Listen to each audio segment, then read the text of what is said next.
पश्चिम बंगालच्या दार्जिलिंगमध्ये रेल्वेचा मोठा अपघात झाला। सिग्नलची वाट पाहत उभ्या असलेल्या कंचनजंगा एक्सप्रेसला मालगाडीने पाठीमागून जोरात धडक दिली। ही धडक इतकी भीषण होती की एक्सप्रेस रुळावरून घसरली। या अपघातात आतापर्यंत 4 प्रवाशांचा मृत्यू झाल्याची माहिती समोर आली, तर अनेक जण गंभीर झाल्याचं सांगण्यात येत आहे। रंगपन्नीर स्टेशन जवळ हा अपघात झाल्याचे वृत्त आहे।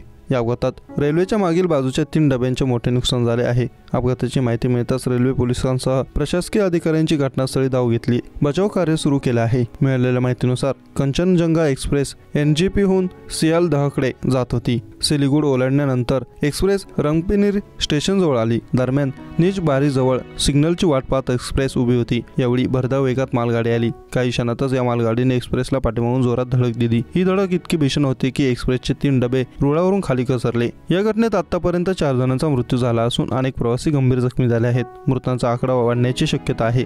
अपघाताची माहिती मिळताच पोलीस, रेल्वे अधिकारी आणि प्रशासकीय अधिकारी घटनास्थळी पोहोचले। सध्या युद्धपातळीवर मदत कार्य सुरू करण्यात आले आहे। रुळावरून बोगी हटवून अडकलेल्या प्रवाशांना बाहेर काढण्याचे काम सुरू आहे। दरम्यान या घटनेवर पश्चिम बंगालच्या मुख्यमंत्री ममता बॅनर्जी यांनी ट्विटरवर पोस्ट करत दुःख व्यक्त केले आहे। तसेच अपघातातील जखमींवर तातडीने उपचार करण्याचे आदेश दिले आहेत। हा रेल्वे अपघात कसा झाला याची चौकशी करण्याचे आदेश देण्यात आले आहेत। घटनास्थळी पोहोचलेल्या अधिकाऱ्यांनी लोको पायलटची चौकशी सुरू केली।